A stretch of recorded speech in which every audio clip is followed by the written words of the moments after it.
Aslam viewers, मैं हूं आपका फिल्म वाला मैन जर्रार रिजवी। प्रोग्राम सच लेके हाजिर हुआ हूं। सियासत का टॉपिक हो, फिल्म का टॉपिक हो, क्रिकेट का टॉपिक हो या कोई जनरल टॉपिक हो, जो बोलूंगा सच बोलूंगा, सच के सिवा कुछ नहीं बोलूंगा। तुमने अंदाजे मोहब्बत देखा है, अंदाजे वफा नहीं। तुमने अंदाजे मोहब्बत देखा है, अंदाजे वफा नहीं। पिंजरे खोल भी दो तो कुछ परिंदे जाया नहीं करते। हमारे मुल्क का एक अजीब सिस्टम है। मुख्तलिफ इदारे हैं, उनकी यूनियन है, एसोसिएशन है। हमारी फिल्म इंडस्ट्री है, उसकी भी एसोसिएशन है, चाहे वो डिस्ट्रीब्यूटर की हो, प्रोड्यूसर की हो, एक्टर की हो। हमारी ये जो सियासत है, 40-35 साल से एक अलग काम हो रहा है कि खानदान में बंटवारे हो रहे हैं। ऐसी एसोसिएशन में भी ऐसे ही कि हम खुद ही सब कुछ कर लेते हैं। अब जैसे इसमें कोई शक नहीं कि भुट्टो साहब पाकिस्तान के एक बड़े लीडर, लेजेंड और बहुत ही काबिल इंसान थे। मगर क्या हुआ, उनके बाद उनकी बेटी बेनज़ीर साहबा वज़ीर आज़म बनी। वही बहुत बड़ी खातून थी, बहुत बड़ी लीडर थी। दिल से उनकी इज्जत है, दिल से उनकी कदर है, भुट्टो साहब की भी और बेनज़ीर साहबा की। फिर उसके बाद क्या हुआ, जिस तरह से उनको मारा गया और क्यों मारा गया, किसने मारा, वो भी सबको, आवाम को भी पता है और पाकिस्तान के बड़े बड़े इदारों को भी पता है। बहरहाल उसके बाद उनके शौहर जरदारी साहब बन गए। उन्होंने भी एक एग्रीमेंट, जैसे इमरान खान से हुक्म लिखा था ना, उनको लेटर दिखाया हुआ है। ऐसे ही एक जरदारी साहब ने भी एक लेटर दिखाया था जिसमें ये शो किया था कि ये बेनज़ीर साहबा लिख के गई हैं और वो फिर वो चेयरमैन पार्टी के बन गए, वो भी आपको पता है। फिर क्या हुआ, जरदारी साहब ने भी 5 साल हुकूमत की और मैं ख्याल है पाकिस्तान के वो वाहिद आदमी हैं, पार्टी है जिन्होंने 5 साल पूरे किए इस वर्क में, किसी ने नहीं किया। फिर क्या हुआ कि फिर एक तब्दीली आई कि जो जिसको वजीर आजम बनाना था उन्होंने, अभी मिली भगत से जो नई हुकूमत बनी उसमें उन्होंने वजीर खारजा बना दिया। चलो हो सकता है उन्होंने सोचा हो कि ये अपने नाना की तरह वजीर खारजा बन जाए, भुट्टो साहब की तरह, और दुनिया के ममालिक में जाएंगे और मुख्तलिफ लोगों से रिलेशन ताल्लुक होगा तो उसके बाद वजीर आजम बनाएंगे। तो हो सकता है ये सोच के उन्होंने वजीर खारजा बना दिया।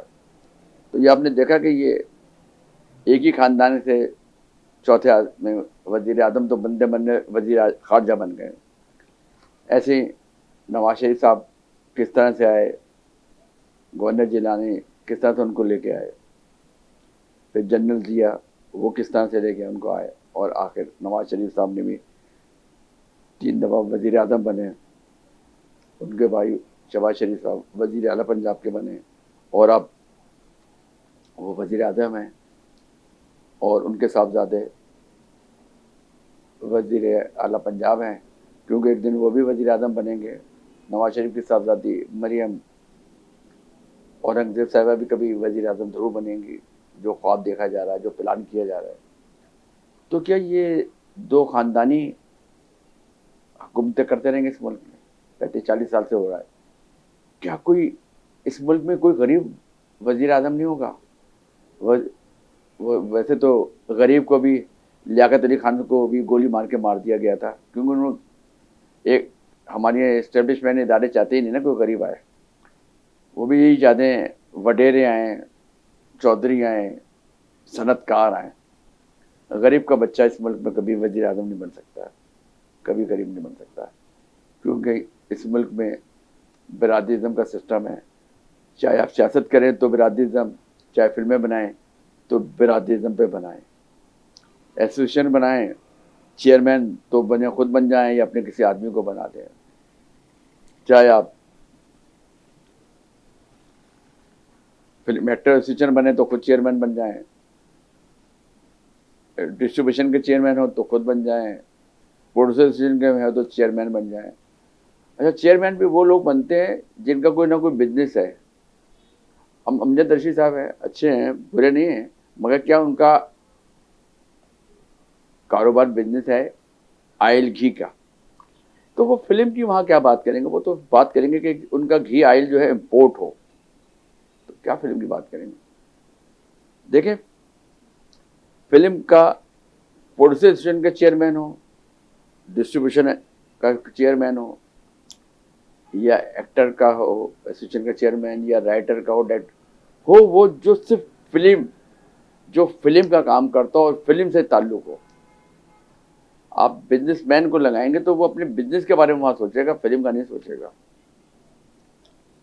तो प्रोड्यूसर एसोसिएशन का अगर आपने बनाना है, शौकत समान साहब हैं, वो बहुत अच्छे चेयरमैन रहे, सईद रिजवी साहब हैं, इनको बनाएं जो फिल्म को समझते हैं।